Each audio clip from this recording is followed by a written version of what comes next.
YSRCP UK ఎన్ఆర్ఐస్కి ఇది organise చేసినటువంటి team మెంబర్స్కి Anand, Pradeep, Obul and the rest of అందరికీ కూడా పేరు పేరున ధన్యవాదాలు తెలియజేసుకుంటున్నాను. Thank you very much. ఎందుకంటే నేను 15 రోజులుగా తిరుగుతున్నా, యూరోప్ అంతా తిరుగుతున్నా. ప్రతి చోట కూడా 3 రోజుల తర్వాత పోస్ట్ చేసుకుంటూ వస్తాను. మా కో బ్రదర్ ఇక్కడ ఉంటే ఇట్లా వస్తున్నాను ఈరోజు అని చెప్పారు. ఆయన ప్రదీప్కి చెప్పాడు, లేకుంటే నేను ఇక్కడ ఇరుక్కునేవాని కాదనమాట. మొదటి నుంచి కూడా ఒక 2 days నుంచి అట్లా స్కిప్ అవుతా. నేను అక్కడ పోస్ట్ పెట్టిన తర్వాత ఆ కంట్రీ వాళ్ళన్నా కలుస్తాము ఇది అంటే లేదు దాటేసినాను, మళ్ళీ ఎప్పుడైనా వచ్చినప్పుడు చూస్తాంలే అని చెప్పేసి వచ్చాను. సరే, వాట్ ఎవర్ మేబీ ఒక గుడ్ అకేషన్. అండ్ ఆంధ్రప్రదేశ్లో జరుగుతున్న ఒక మేజర్ ఇష్యూ మీద ఇక్కడున్న ప్రజలకు, ఇక్కడున్న ఎన్ఆర్ఐస్కి ఈ ప్లాట్ఫామ్ ద్వారా అడ్రస్ చేసిన ఆపర్చునిటీ ఇచ్చిన మీ అందరికీ కూడా పేరు పేరున ధన్యవాదాలు తెలియజేసుకుంటున్నాను. ఎందుకంటే ఇంకో వర్షంలో చెప్పాలనుకుంటే మనం ఇక్కడికి రావడానికి ముఖ్య కారణం మన వాళ్ళు ఇంటర్మీడియట్లో తర్వాత ఎంసెట్ ఎగ్జామ్ రాసి తర్వాత ఇంజనీరింగ్ మన కోసం చదివి మన ఇంటర్వ్యూలు మన వైవాలు చేసి వీసా కోసం అతని లైన్లో నిలబడి మనల్ని ఇక్కడికి తీసుకొని వచ్చినటువంటి చంద్రబాబు నాయుడు గారి గురించి చెప్పుకోవాలి. ఎందుకంటే ఆయన చెప్తూ ఉంటాడు, సత్యానాథలే నా వల్ల మీరందరూ వచ్చినది ఆయన పుణ్యాన్ని. మనకు ఫీజులు కట్టినవాడు ఎక్కడ పోయినాడో తెలియదు, మనకు చదువు చెప్పిన వాళ్ళు ఎక్కడ పోయినాడో తెలియదు, మన ఇంటర్వ్యూ చేసిన వాడు ఎక్కడ పోయినాడో తెలియదు. ఇతను వచ్చి నేనే చేసినాను అంటాడు. సరే, దరిద్రం భరిస్తానా, ఇంకెన్నాళ్ళు భరిస్తామో అది కూడా. సో ఓవరాల్గా కూడా మన ప్రభుత్వం వచ్చిన తర్వాత హెల్త్, ఎడ్యుకేషన్ ఈ రెండూ కూడా ఎక్కడైనా చూసుకుంటే ముఖ్యంగా మన భారతదేశంలో ఇట్స్ కార్పొరేట్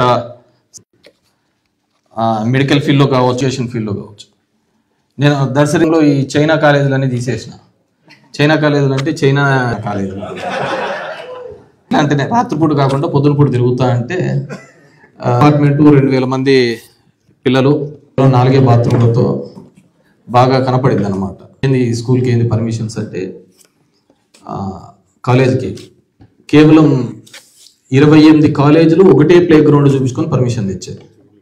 సో వాళ్ళ కోవిడ్ టైంలో నేను ఒక ఇది ఇచ్చి టైం ఇచ్చి యూ హ్యావ్ టు 1 year లోపల రెక్టిఫై చేసుకోండి, అదర్వైజ్ మీరు తీసేయాల్సి వస్తుందని.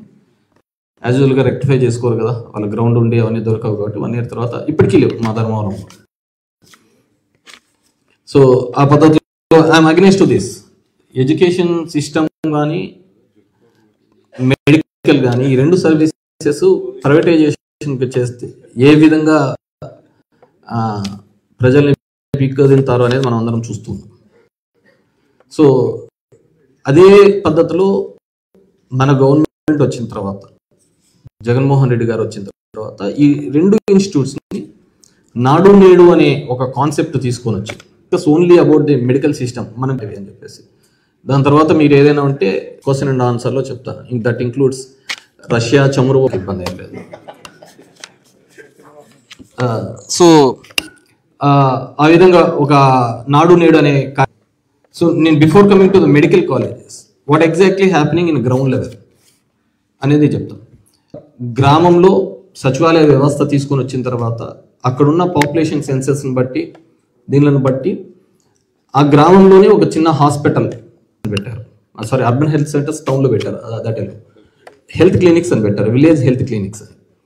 అక్కడ ఒక డాక్టరు, ఒక హెడ్ నర్సు, 2 సిస్టర్స్ ఉంటారు. సో ఎందుకు అంటే అక్కడున్న ఆ పాపులేషన్ పెట్టుకొని వాళ్ళందరూ అక్కడికే రావాలి, అక్కడే ట్రీట్మెంట్ తీసుకోవాలి. వాళ్ళకి అక్కడ సరైన ట్రీట్మెంట్, మెడిసిన్ అంతా ఫ్రీగా ఇస్తూ సరైన ట్రీట్మెంట్ లేకపోతే వెళ్ళాలి. ఆ పిహెచ్సిస్ కూడా మన ఏపీలో మండలానికి ఒక పిహెచ్సి కంపల్సరీగా ఉండాలి, ఎవరి మండలంలో ఒక పిహెచ్సి ఉండాలి అనే ఉద్దేశంతో దగ్గర దగ్గర 177 పిహెచ్సిస్ గతంలో లేని చోట ఆ పిహెచ్సిస్ ఇవ్వడం జరిగింది. ఇచ్చిన తర్వాత ఈ హాస్పిటలైజేషన్ అన్ని కూడా మళ్ళీ అప్గ్రేడేషన్ ఆఫ్ ది హాస్పిటల్స్ కూడా చేయడం జరిగింది. అంటే అక్కడ ఉన్న స్ట్రెంత్ బట్టి ఇవన్నీ కూడా మామూలుగా గతంలో అప్గ్రేడేషన్ అండ్ జీవో వచ్చేది, హెచ్ఆర్లలో డాక్టర్లు ఉండాలా, ఇంతమంది నర్సులు ఉండాలా, ఇంతమంది ప్యాటర్న్ అని చెప్పేసి ఒక హెచ్ఆర్ ప్యాటర్న్ ఇచ్చేవాళ్ళు. కానీ ఇంప్లిమెంటేషన్ అయ్యేది ఆఫ్ ఇట్స్ కైండ్ ఏపీలో ఉద్యోగాలు లేదు. 50 ఉద్యోగాలు కేవలం మెడికల్ ఫీల్డ్ లోనే మనం ఇవ్వడం. 1-2